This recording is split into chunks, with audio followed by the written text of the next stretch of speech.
What's up, nerds? Howdy. Welcome. Gerald. Oh, this is Alan? Gerald James. I'm Alan Christian. Hello. Um, Hi.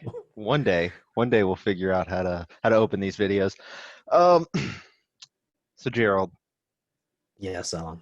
one of the most anticipated games of I don't know the past 10 years launched in early access this week. Mhm, mhm. Cyberpunk 2077. When you Uh, told me that we were going to be sitting here talking about Cyberpunk, I thought we were finally talking about Billy Idol's 1993 album, but I guess we'll talk about video games instead. yeah, maybe one Um, day. one day, fingers crossed. I I feel bad about Cyberpunk. I feel bad in a particular way, and that is that I'm playing it on PS5. hmm So like I've had a good time. I've had no problems. Like don't get me wrong. There's this really weird thing built into the game where it's like, oh man, you've been playing too long, so I'm gonna fucking crash. Uh, so I do get knocked out of the game probably once every 2 hours or so. hmm But aside from that, and a few like little glitches that are just funny, like floating guns and stuff, Yeah. I've had no issues. Well, you're lucky.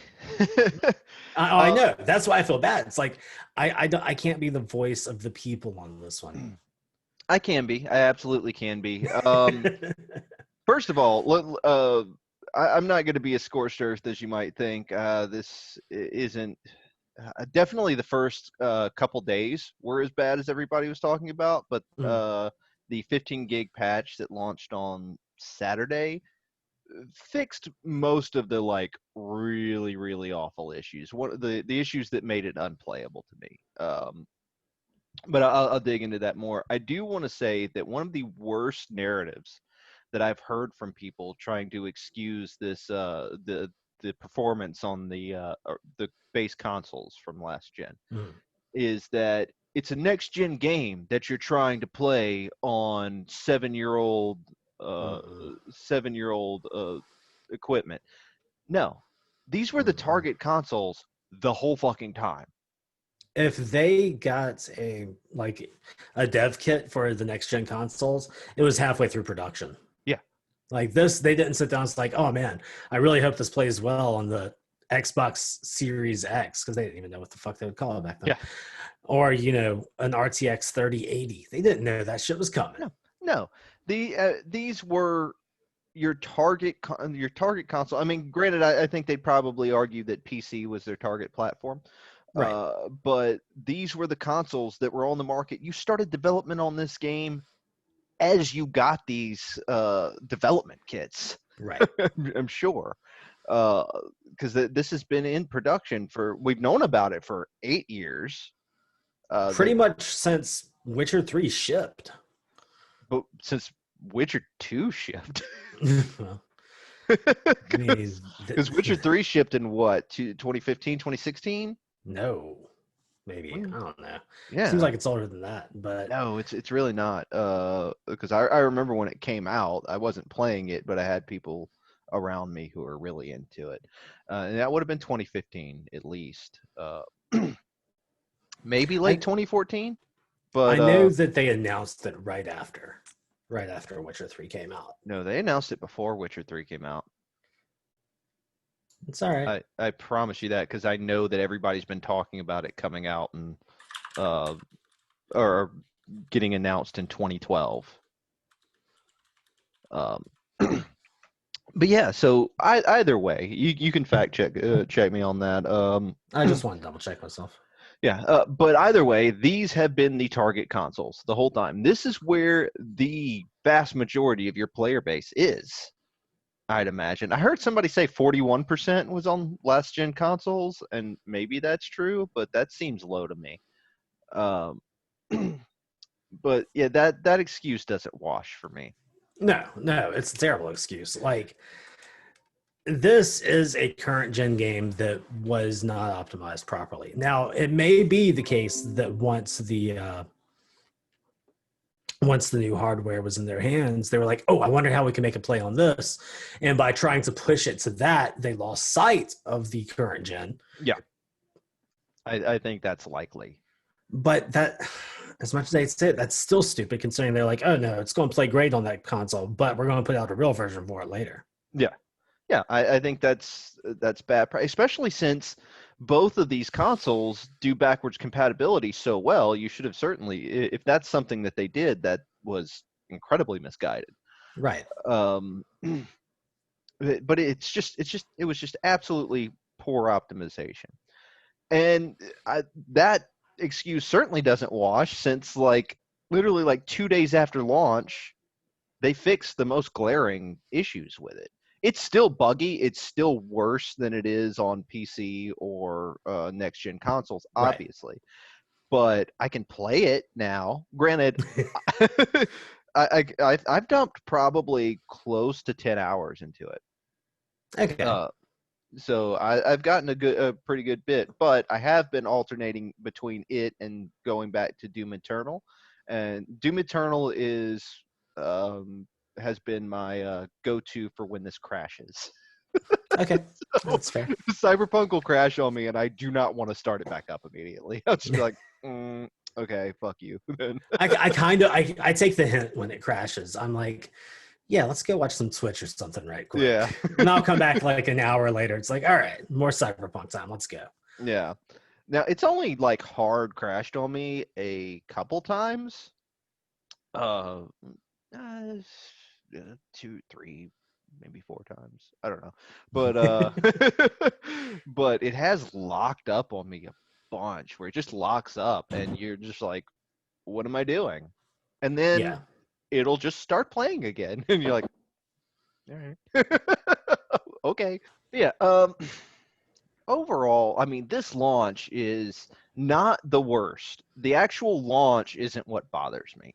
Mhm. Uh, Granted, it's probably the buggiest like AAA game that's been released in a long time. Not Uh, from Bethesda, yeah. yeah. We had this discussion the other day on Facebook, and you were like, "What about Fallout 76?" I'm like, that's not a AAA game.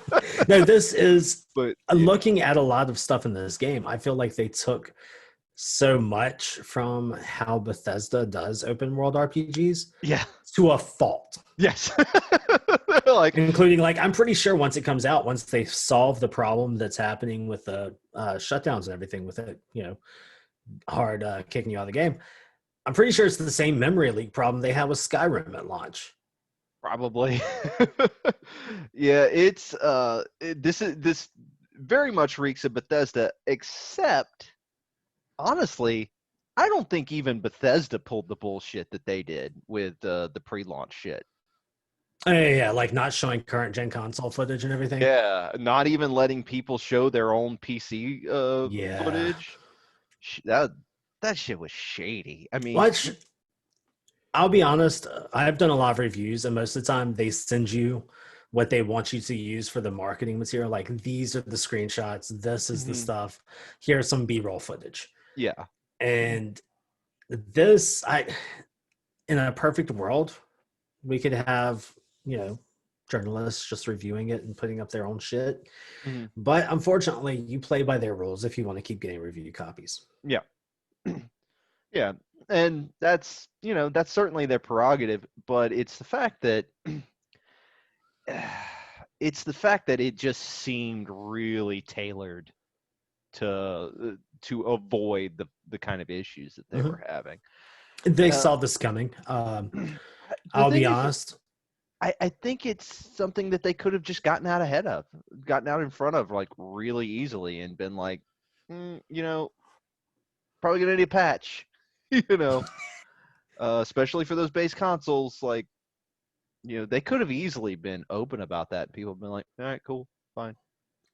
I don't like to make excuses or go to bat for big corporations, but I feel like a lot of this, if we once everything comes out of the wash, so much of this is going to be on the Warner Brothers side of things. Like, I'm pretty, because honestly, not saying that CD Projekt Red is infallible, they're not, Hmm. but like one of the reasons why I still have faith in everything is they've got too much pride to let this game sit like this. So Mhm. they are going to make it right. Yeah, that's what I've been saying the whole time. It's like this might be worse than a Bethesda launch, but it's honestly I trust them way more because like Bethesda still hasn't fixed Skyrim after like a dozen releases. So, Right. um, I mean, This Witcher. is going to be like a No Man's Sky situation, I think. Yeah, not even that bad. I don't think. But like Witcher 3 launched with not this many bugs, but it Mm-mm. had a buggy. It had a rough first few weeks, and they stuck with it and fixed it, and look where that got them. And gave out a ton of extra like free DLC. So I'm kind of hoping we see that with this. Yeah, it'd be cool. Real quick before we get out of here, how do you feel Mhm. about the game? I'm loving it, honestly. Yeah. I'm really liking it. I mean, I will admit it's not what I was sold. Hmm. I thought that it would be, as much as I make the comparison, I thought it would be close, more akin to Yakuza, Hmm. where like you see a pachinko parlor, you're going to go fucking play pachinko. Yeah. Like I thought that there would be this world around the story that I could get lost in. Yeah. The level of interactivity is pretty low. Right. It's mostly walking through a lot of set dressing, which isn't, It's fine. I'm not knocking that. I wasn't really expecting much, but I was like, there was times where I'm like, oh, look at this place, look at this place. What can I do in here? Nothing. I can look at Nothing. things. Okay. So that's, that's a little disappointing, but as layered as the world is, as much as is in there and packed into there, it's okay. I understand it. But it's me personally, I'm enjoying it. Mhm. It's not necessarily my bag. I think it's a little. I don't want to say dull because it's not dull. Slow, maybe. I think most people were expecting that though, and I was too. Mhm. I don't know. I don't have a lot of articulated thoughts on it. Maybe we'll have to come back to it later. But overall, I'm liking it. I've dumped 10 hours into it, and Right. That's yeah, honestly more than I thought you would put into it, to be honest. yeah. So first impressions are good. Um, and I actually want to keep coming back to it. I like the gunplay. The gunplay is more Twitch shooter than RPG. It's got Mhm. a thin veneer of it on there, and obviously, like you get your crit shots, and headshots aren't instant kills or anything like that. But the way it actually feels, like you kind of actually have to be able to shoot things well, and that's good Yeah. on me. I wasn't expecting that. I had to get good. Yeah. But on the other hand, because there is the Twitch shooter aspect, but they also have one of my favorite RPG mechanics, which is if you want to level something, use that thing. Yeah. So, like, if you want your athletics to go up, go for a jog, dude, or Yeah. start punching people, stop shooting them. Yeah. And I like that because that's organic to the Yes. gameplay.